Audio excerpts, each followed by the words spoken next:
Hey guys, can y'all see and hear me now? I hope so. All right, please let me know if you can hear me. Please, please, please. I hope you can hear me.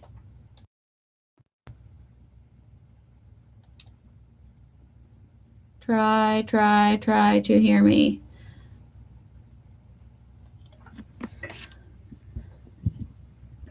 If you can get to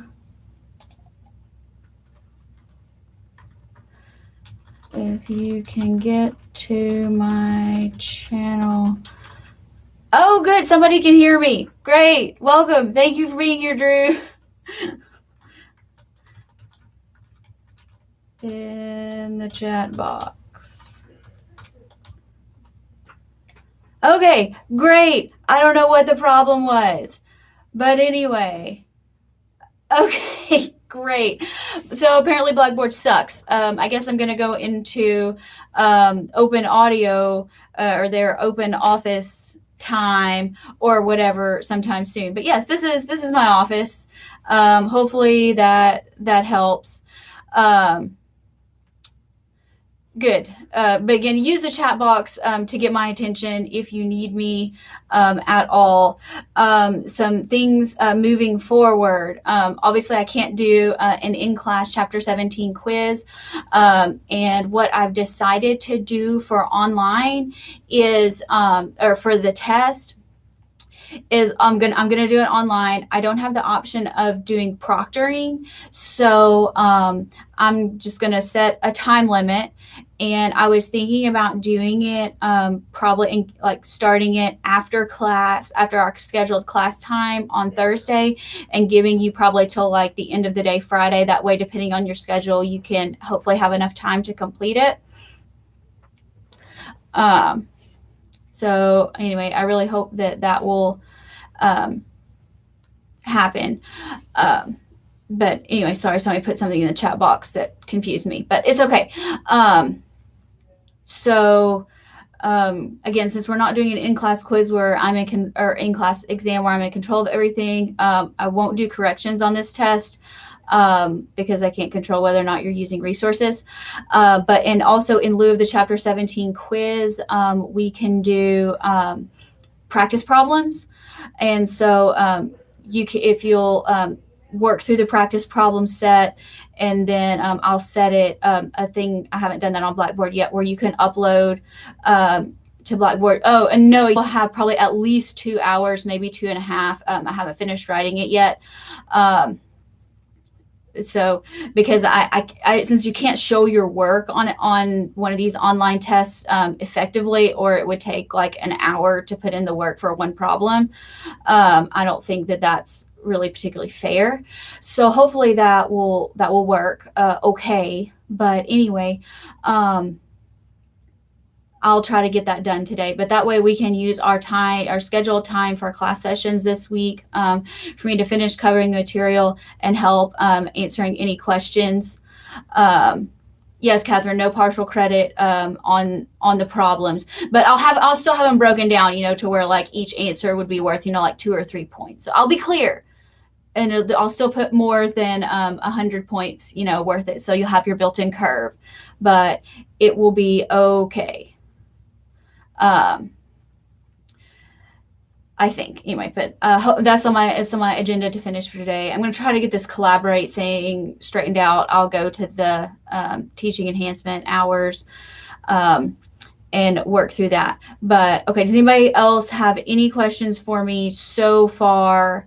Put it in the chat box before I start going through the lecture. Okay, I'm going to try to keep a watch on the chat box there. Oh, awesome. Thanks, Lydia, for putting my YouTube there. Okay, so allow me to move my webcam to where you can see my paper. I'm also going to still be recording me working the problems on my phone, so that you can see and hear me that way as well in a shorter recording session. So here I'm going to stand up and look. yes, Drew, you will have about a day to go in and do the test. You'll have one attempt on the test. Yes, in lieu of and I'll send this out in an announcement as well. In lieu of doing a quiz, work through the practice problems, and then you can either take a picture that you've done them. You can work around on a separate sheet of paper if you don't want to bother printing them. You can scan it. There's lots of ways to upload it. I'm just going to look that you've done it. I'll spot check some of the answers and make sure you get your quiz points. Yes, test is online. I'll probably give you, it'll probably be about 36 hours because I'll set it to open after our test or our class on Thursday, and then I'll give you at least 2 hours. I'm going to try to work through the problems again and then assess, how long it took me to make sure that I give you an appropriate amount of time to finish it. So let me move my webcam to where we see my paper and get my phone set to record video. So bear with me for just a second, okay?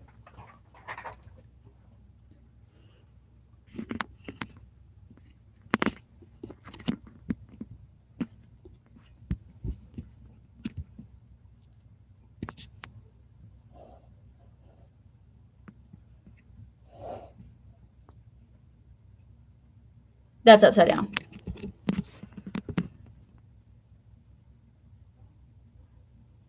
No, that's upside down.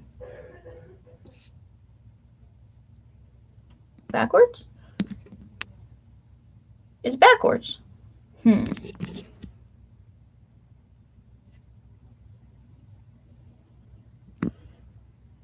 This is strange. Okay, so it needs to be... yes, there'll be, it'll mostly be multiple choice or some short answer with that tray.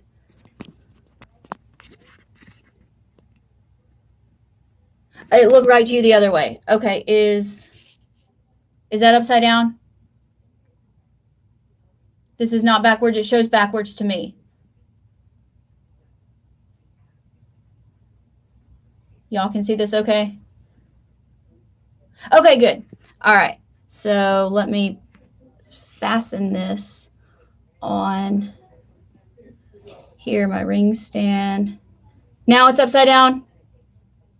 Now it's upside down. Okay.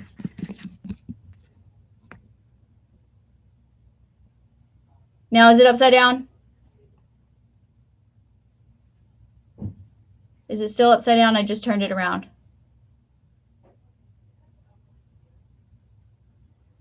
Okay, this is good. Okay, so this is good. Oh, it's weird because on my screen it looks all bizarre. Okay. All right, I'm also going to start the video on my phone, so you'll get to see that as well. This is a very strange scenario. Y'all know how much I love you, right? This is just super fun. But anyway, all right, so video recording. You'll see my voice. Interject in the chat box to stop me whenever you need to. And we'll go from there. What I'm going to try to do is I'm going to finish covering the titration material today. And then I'm going to skim through this titrations. I'm not going to work the practice problem on the titrations until later, probably tomorrow, but I want to get through the material so you can have more time to work on the homework. You can have more time to work on everything else that you would like to. So all these blank pages here, I'll do that probably Wednesday during class, but I want to get to where we're talking about solubility and such as well. So here's where we picked up on Thursday. We were titrating our weak base, which in this case was hydrofluoric acid. We did a regular titration to figure out how many milliliters it was going to take. We had to use an ice table to get our initial pH, and then we started adding our base. And as we added the base, we were finding new pHs. So the key here is you have to go to you have to use we're using millimoles, so we don't have to keep going to milliliters and liters and such. So you put down what you have before, how many millimoles you have, and then how much you're adding. And you know that as you go through these, whatever base you're adding is going to react with the acid, or if you add excess base, it's going to use all the acid. But here with these weak ones, this is the key point. You have to remember to account for the conjugate base, which has salt properties. And then because of the salt, you're going to have your pH at equivalence with a weak acid is not going to be 7 like it is with a strong acid, strong base titration. You're instead going to have a pH, which in this case, this is going to be base. This is basic. So our pH was basic at equivalence. When you go the other direction and you're titrating a weak base with a strong acid, your pH at equivalence is going to be more acidic. I think I might have an example in the practice problems with that. Now, once we go past equivalence, we know that we're going to be very basic. So you want to find how much, so it's going to react all the acid. This is how much excess base you have.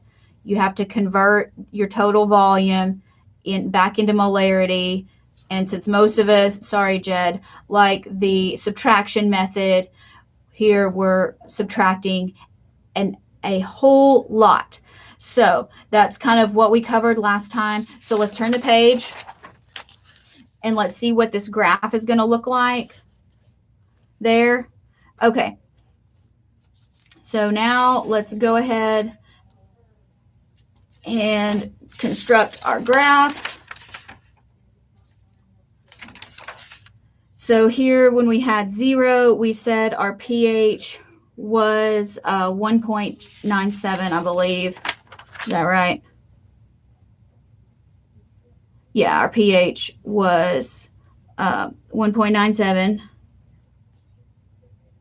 And then again, when we got to, wrong page, strong base, strong acid. Here we go. All right. When we added 10 milliliters, 510, it was 3.18. So I'm going to go with 3.18. When we added 12, so there's 12, it was 3.36. So there, we're still right in this buffer area. When we were at equivalence, that was where we had added 20 milliliters. We went up to 8.09. And then when we went past equivalence, we went to 22 milliliters and we went way up here. So here you're going to see a flatter region of the curve before it goes up. So this here, this area here, this is the buffer area. And now, so just some notes about this curve. Again, I'm a terrible artist. There's much better pictures in your book. But the initial pH of the weak acid, is still going to be acidic. And then you have this buffer region. So your buffer region is going to be right around where pH equals pKa plus and minus 1 pH unit. So if we were to add more, this would still look like a real flat curve going through here. When you get to the equivalence point, which for us was right here at 20. So this was our equivalence. The equivalence point, you're actually the pH of the conjugate base there. And then when you go past equivalence,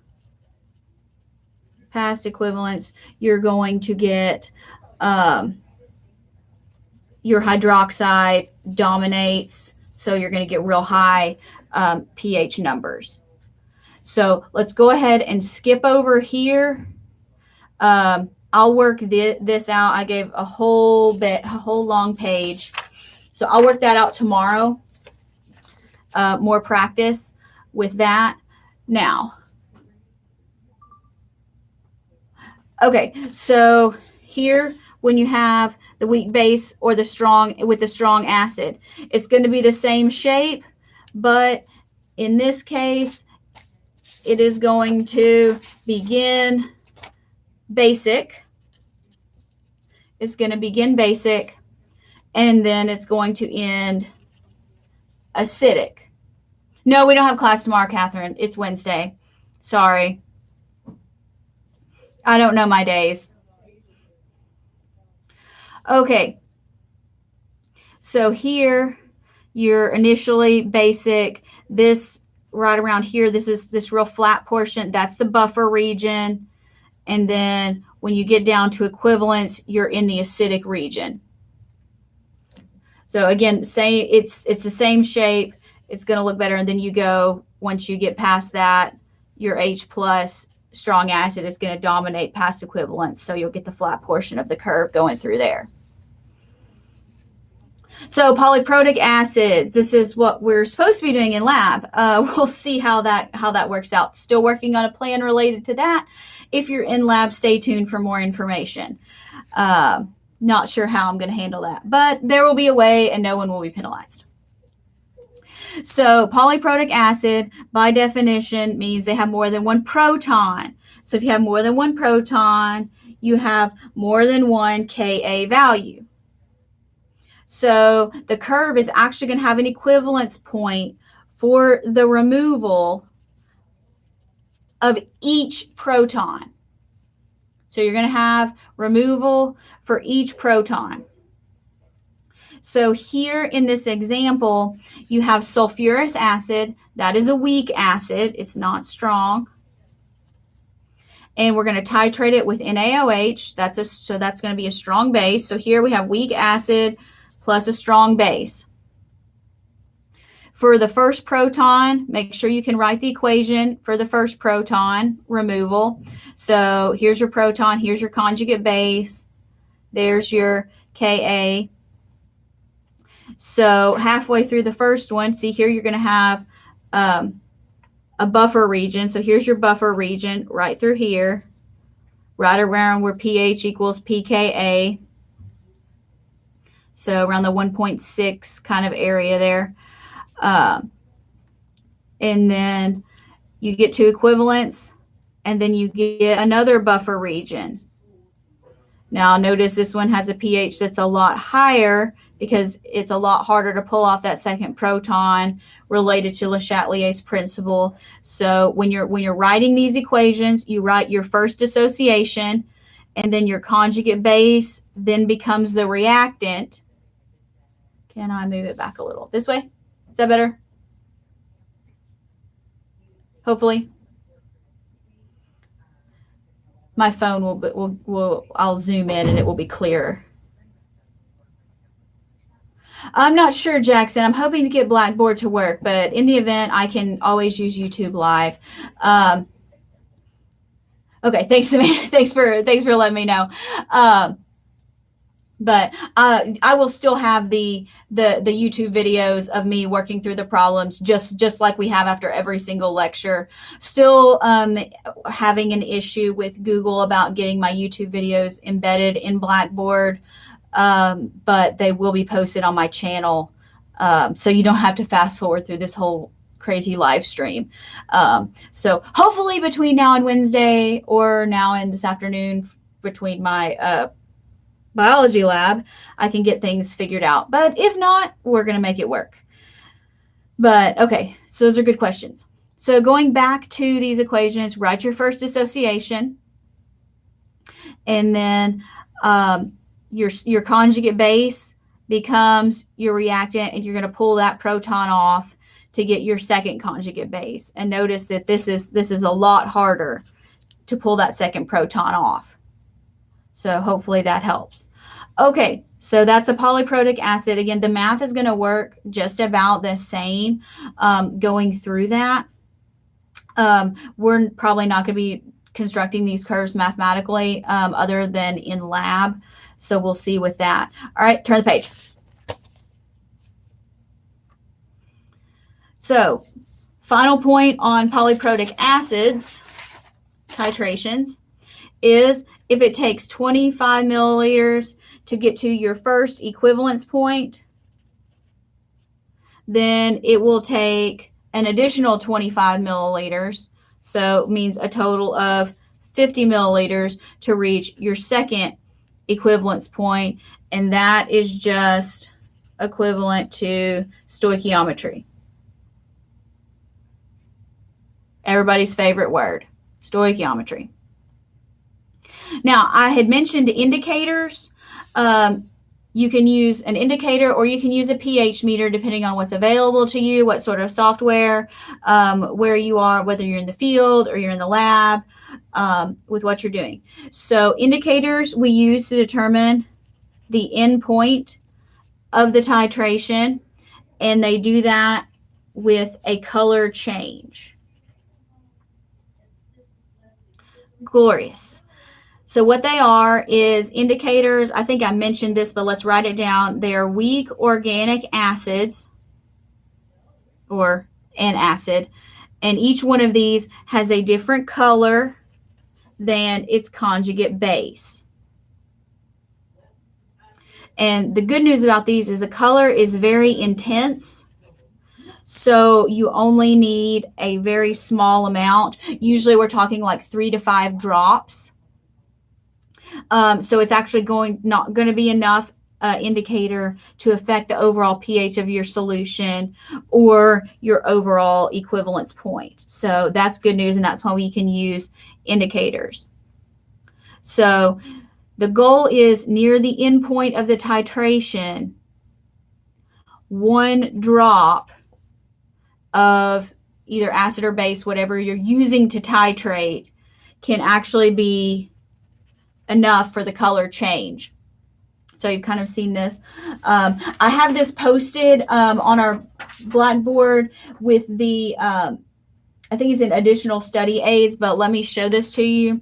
There's a couple of different options. So there's a thing you can buy called Universal Indicator, and it changes colors based on, it can measure pH from 3 all the way up to 11, and there's a little color code on the bottle to help you do that. We did an activity with STEM for Girls where we used Universal Indicator and made an Alka-Seltzer rainbow. They really like that. So, but here, this is a chart that you will probably find very helpful when you say, hey, I'm going to be titrating this. I don't know what indicator to use. Most often in the lab, we use phenolphthalein when we're titrating strong acids and strong bases, because it's going to go from white or clear to pink. But you can use others. If you took 175 lab, when we titrated hard water, we used Areochrome black tea, and it went from like a red to a blue. And some of these kind of have more of a transitional color change. Phenolphthalein just gets darker. Thymolphthalein just gets darker. But look here, if you use bromphenol blue, which is one of my favorite indicators, it goes from yellow to green to blue to dark blue. So when you're looking for equivalence, you probably want to target the green. If you get blue, you've gone too far. But depending on what you're titrating and what you want, you can choose an indicator. Notice that thymol blue actually is polyprotic, and it has 2 pH change and color changes, as does bromcrysol. No, it's not bromcrysol. It's alizarin. It has 1 color change, and then it has a second color change. So those are also handy, depending on what you want to do. Again, this image is posted on Blackboard in additional study aids if you like it. I didn't make a copy for you because the copy machine isn't in color, so that's not particularly helpful. The whole point of indicators is to see colors. So that's it for indicators. There's also something, before I forget, in additional study aids. This is really great, kind of like a titration chart, and it's just a review. It tells you how to get from hydrogen to hydroxide concentrations, from OH to POH, and back and forth from OH to pH. and then from H to pH forwards and backwards. For my visual people, you probably like that. Again, it's not something that I'm going to tell you to construct or anything, but try that. It might work for your particular learning style. All right. So now we're gonna switch gears, and you're gonna go, why in the world is this in the same unit? But we're gonna talk about solubility and solubility product constants. If you remember, especially if you had me for last semester for 170, we talked about solubility rules. Solubility rules, I had to memorize them. I didn't make you memorize them because I was a nice person and there was enough on that test that was hard. So the solubility rules are more like guidelines. And here's why. So solubility is not exactly as clear-cut, black and white as the solubility rules make it out to be. So nitrates are always soluble all the time. Sulfates are virtually not soluble unless they're with such and such. So instead, what actually happens is you have degrees of solubility, and those are based on an equilibrium process. And so since it's an equilibrium process, we have an equilibrium constant. The equilibrium constant for this case is called a solubility product constant. So capital K italicized for equilibrium constant, and then we put SP for solubility product. And so that's the equilibrium constant for an equation that represents the dissolution, that means dissolving, of an ionic compound. And it is a measure of the overall solubility of this particular ionic compound. Note, this is only ionic compounds, not covalent ones. And like everything else with equilibrium, it also varies with the temperature. So when you're writing out this equilibrium expression, you take your solid that you're going to be dissolving. In this case, it's calcium fluoride. And you break it apart and you write, so that's 1 calcium, 2 moles of fluoride. So when you write your solubility product constant, concentration, calcium ions, fluoride ions, and then the 2 coefficient becomes an exponent. So be careful there. We do care about exponents when we're doing solubility products. We don't care about the solids. Solids aren't included in equilibrium, so we only care about these ions. Now, the first thing we're going to do is we're going to talk about molar solubility. Molar solubility means we're going to express the solubility in units of moles per liter. We calculate that directly from solubility product constant. And this gives you the concentration to make a saturated solution. Now, what is a saturated solution? A saturated solution is one where if you add any more, so you can't get any additional solid to dissolve. You put it in there, and no matter how much you stir it around, we're not going to talk about heating, but at a constant temperature, no matter how much you stir it, it's just going to remain solid. An unsaturated solution would be when you have you're putting stuff in, and as you add more solid, it does dissolve. So that's unsaturated.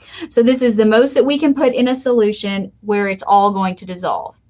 So you have to understand how these ionic compounds dissolve. Now, this math is going to look a little bit weird with how they do it. I agree, but it's not hard. You can do this. So here we're going to dissolve silver chloride into silver ions, chloride ions, no coefficients here. That makes it easy. So here we get our solubility product, and there is our, this is an equilibrium constant, so there's no units on it, thank goodness. Now we do molar solubility represented by a capital S. S represents the concentration of the compound that actually dissolves. Now, you do this with an ice table. And because these are going to break apart in parts, so we have our initial, our change, and our equilibrium. So here, if we have, that doesn't matter because it's solid. The amount of silver ions we have initially is 0, as is chloride.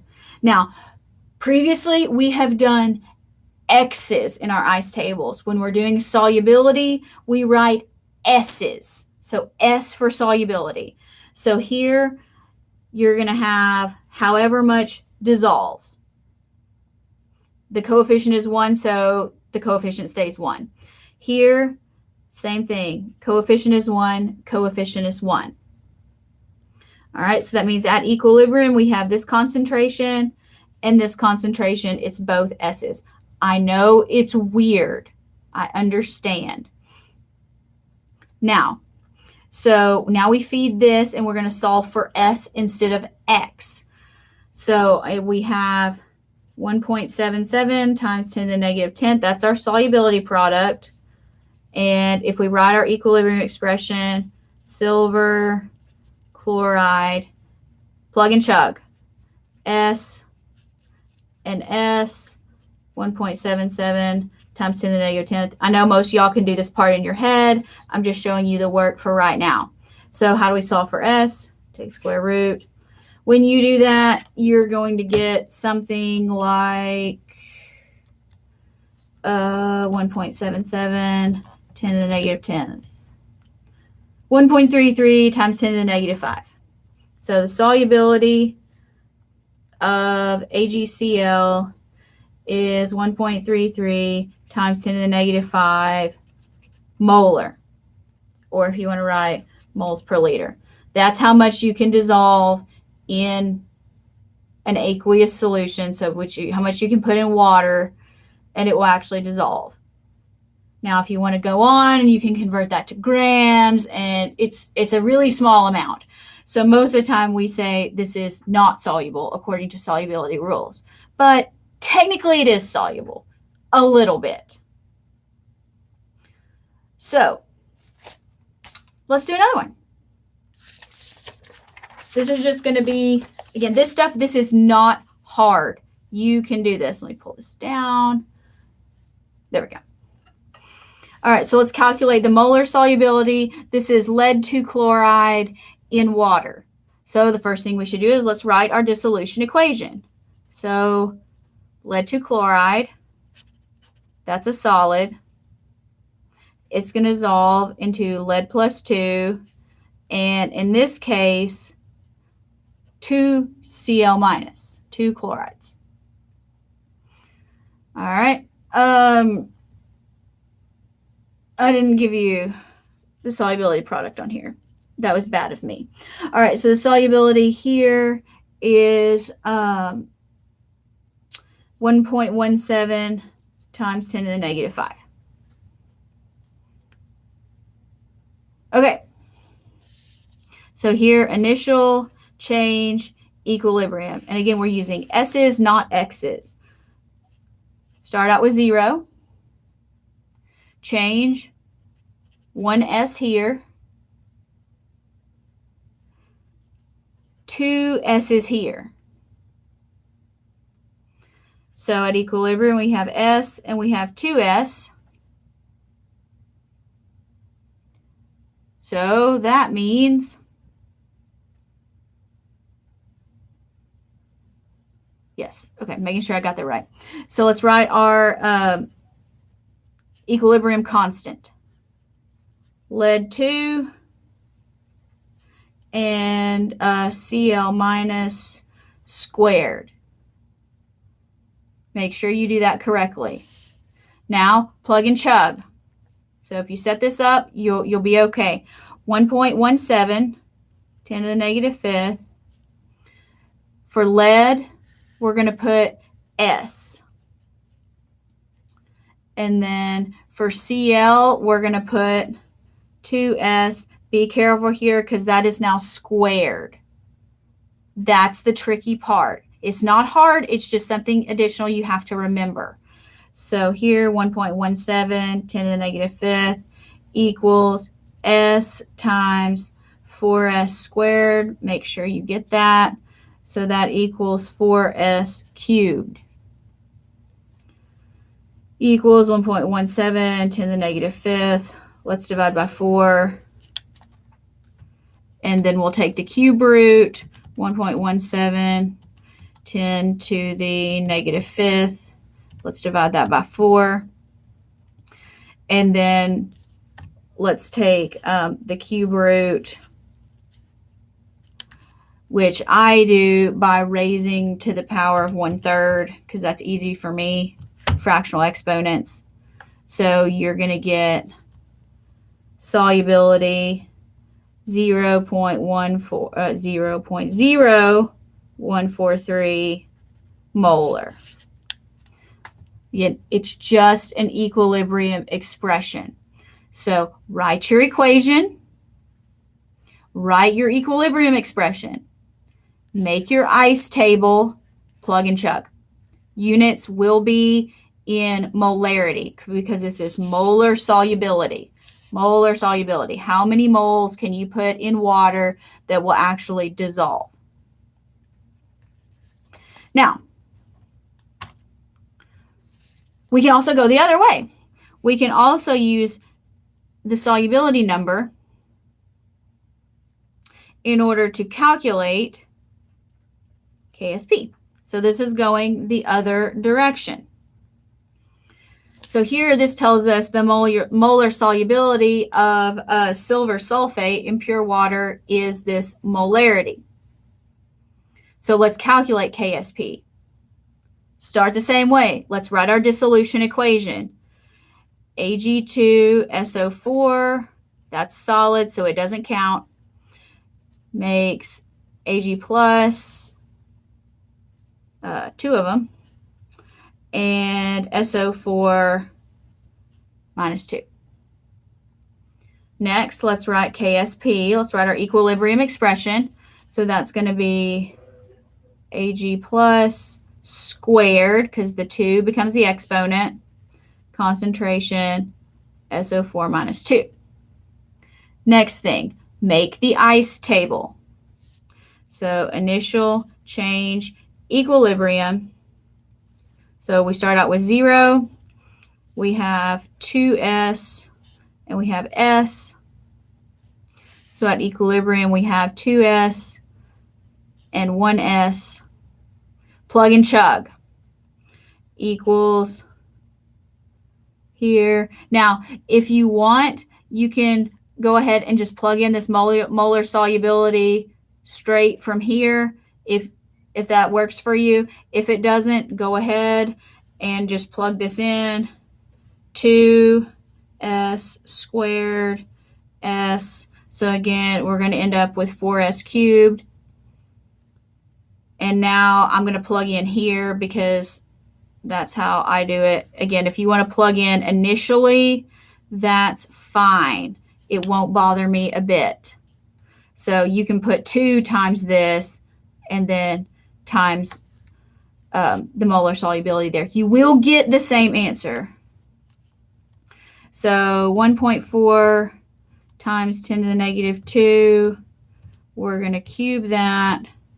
And then we're going to multiply by 4. Order of operations matters. So here, KSP equals 1. I'm just going to go with 0.1 times 10 to the negative 5. If you can see the not glare on my calculator. So I'm just going to round to 2 decimal places. No, it's not 1.01. It's 1.10. 1.10. Can't get my numbers in order. 1.10. All right. Hopefully that makes more sense. Just a quick review. Write your dissolution equation. write your equilibrium expression, make your ice table, plug and chug, either direction. So that's why it's included in this unit, because it's equilibrium and it's plugging and chugging.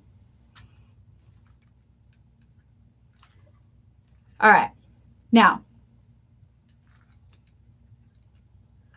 relative solubility. All right, relative solubility. What in the world does that mean? That means that a larger or a higher solubility product constant does not necessarily mean that something is more soluble than another. I wish it was, but it's not. So you have to actually consider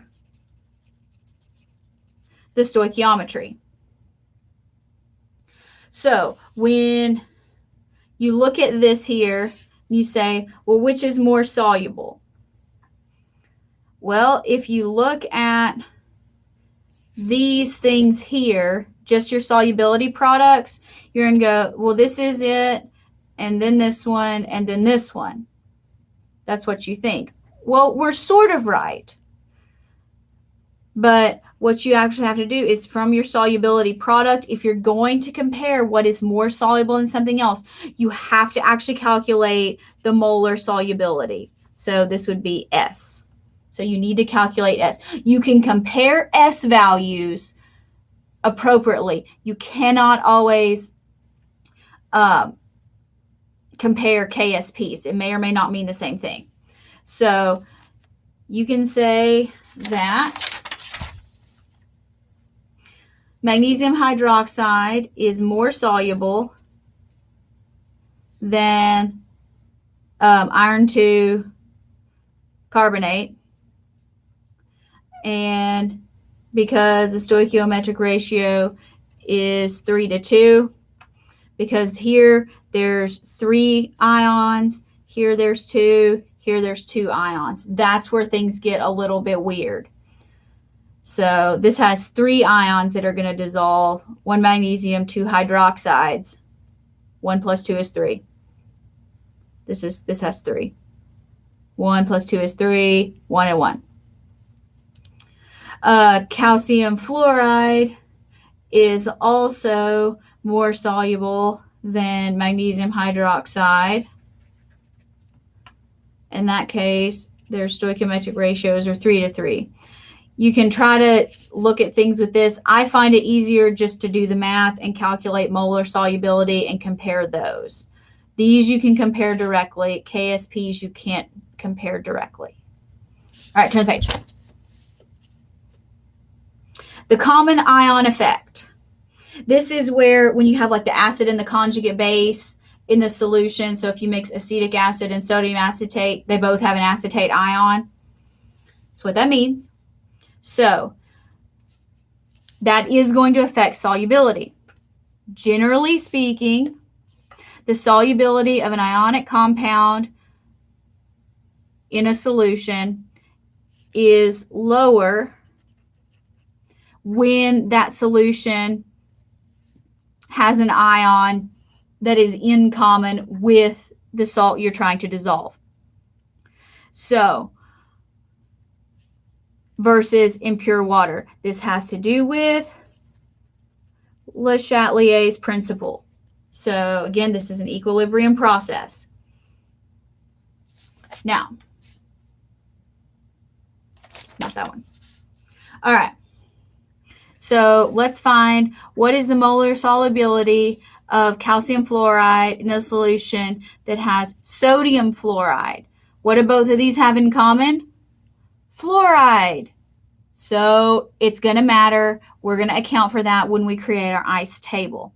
So start the same way each time. Write your dissolution equation. CaF2, solid.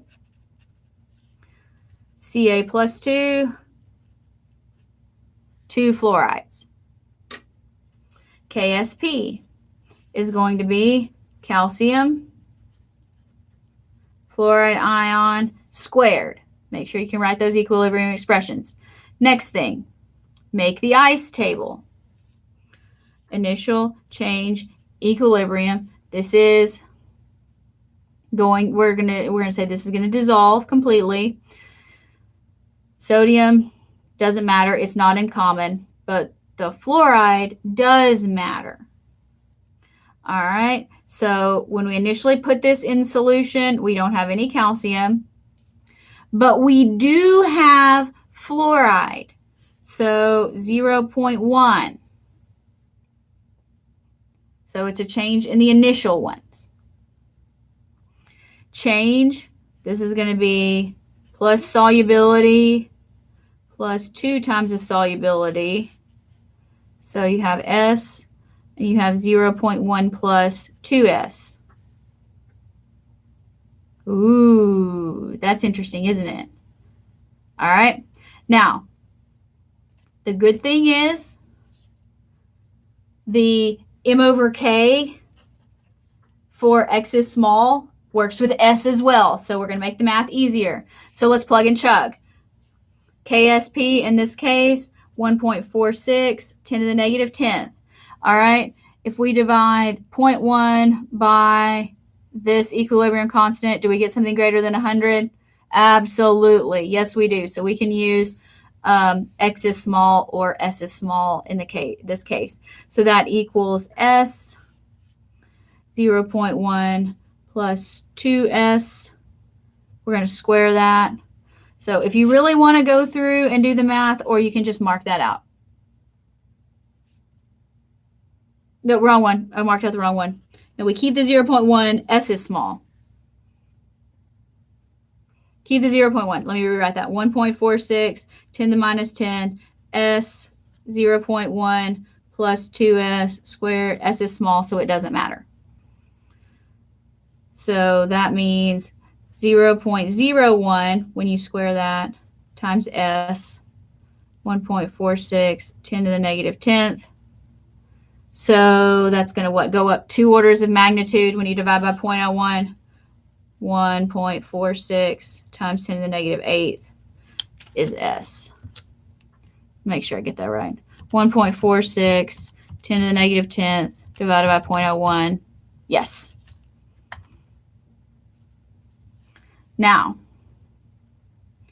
let's compare some of these. Molar solubility of calcium fluoride in water. So we just figured out what it was in this solution. So this was our solubility. So in pure water, it is 3.32 times 10 to the negative 4th molar. So we need molarity. Notice this is 4 orders of magnitude lower. So if you think about Le Chatelier's principle, says if we have more products, we're going to try to get more reactants. So that's going to shift the reaction left. So that's exactly what we see happening.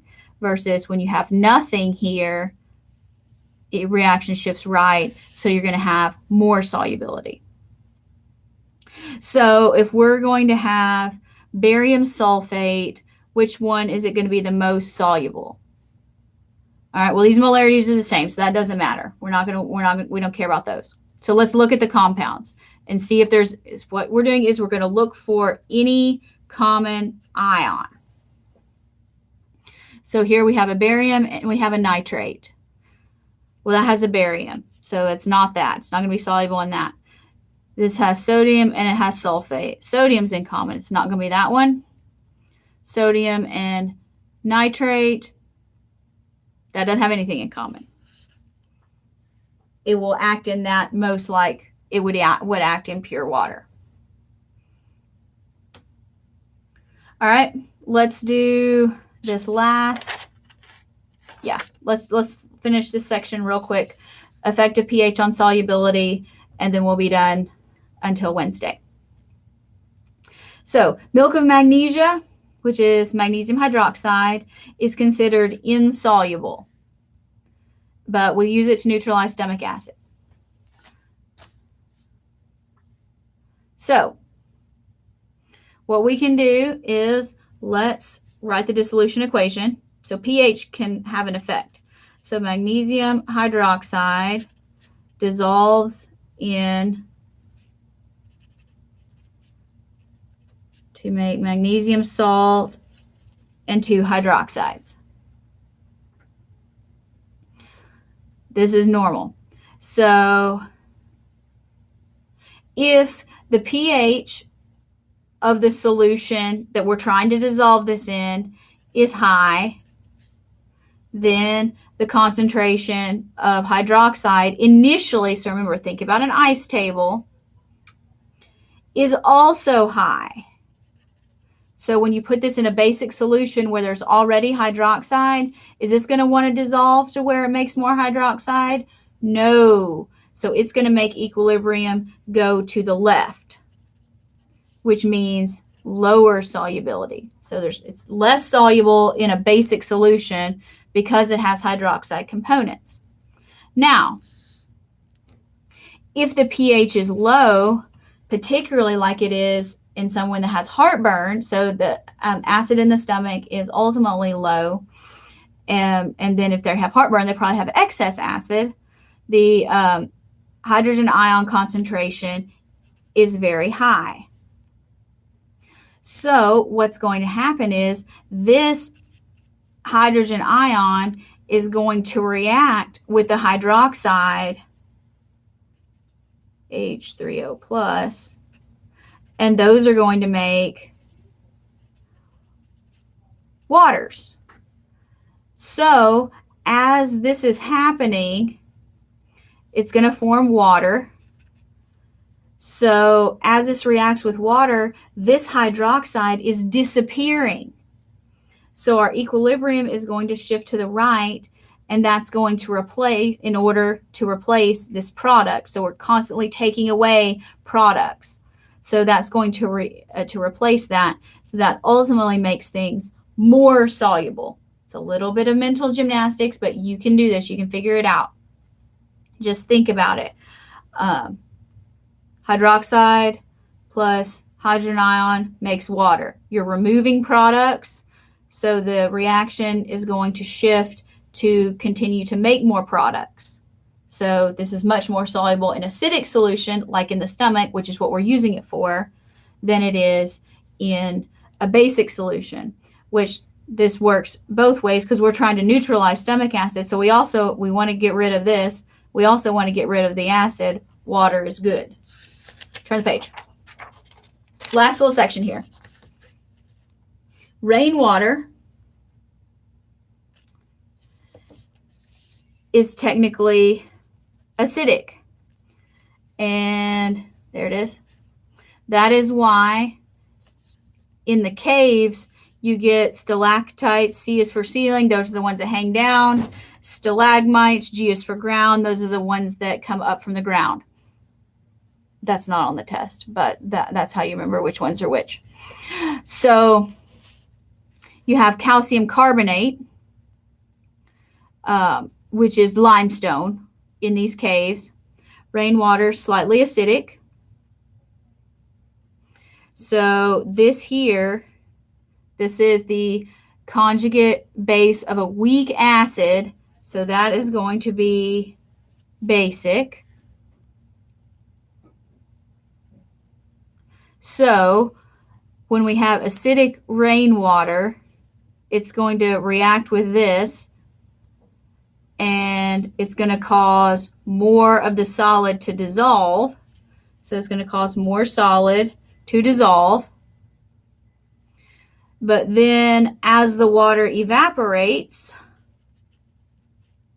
because that's what water does, it's going to deposit the solid again. So that's how it happens. Anyway, that's just a practical application. All right, it is 10:40. I apologize for all of the crazy technology issues. I will try to work to have a good solution. I will be able to finish this in short order on in class on Wednesday. Let me leave this up for you. And then hopefully I'll be able to have a more interactive session. Otherwise, what we can do is, if you want to either email me your questions, hopefully I can get Blackboard to work. But if it doesn't, then it doesn't. And you can work on your homework. Oh, we do need a note card question. I'll put it up in the discussion board. That's a good question, Trey. No, you can answer in the chat box. Our note card question for the day is, that's a good question.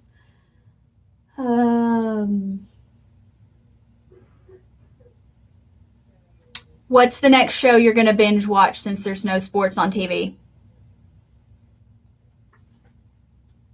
What is the next show you're going to watch? That's a good question. But I'll get my phone videos posted in short order, and then we'll go on. Thank you for being here today and for making things not quite so terrible. Hey, look, here I am. You can see my face. Yay, there I am. All right, so thank you for being here. Hopefully things will continue to get better. We have to survive this week, and then we get to go on spring break, and maybe things will change through then, maybe they won't, but I will figure things out. My goal is to finish the exam and such, so I can send you out more information on that this afternoon. Do work on your Chapter 17 practice problems. You can do those in lieu of a quiz. If you don't want to print them out and you can write them down, work them out on notebook paper. You can submit them. I've got to create an assignment for you to upload them. You can scan it. You can take pictures of them and upload it that way if you don't have access to that. Canvas is actually still open, so if you prefer hard copies and you don't have access to a printer, or you just don't want to waste your own ink, I completely understand. You do not have to do that. You can come and use a computer at the library because you get like 400 free pages to print as part of your tuition that you've already paid for. So it's not free, you've already paid for it. Or you can come by my office. I should be here unless something dramatic changes with my kiddo care situation. And I can give you printouts if you want to do that. So I'm still here. You can come in. We're just not meeting in large groups for classes. So if you have any questions, please either stop by and see me, email me. I'll make you a fun little YouTube video and send you the answer. But hopefully we can make this work. But I appreciate everything. Thank you for being here. I will see you again virtually on Wednesday.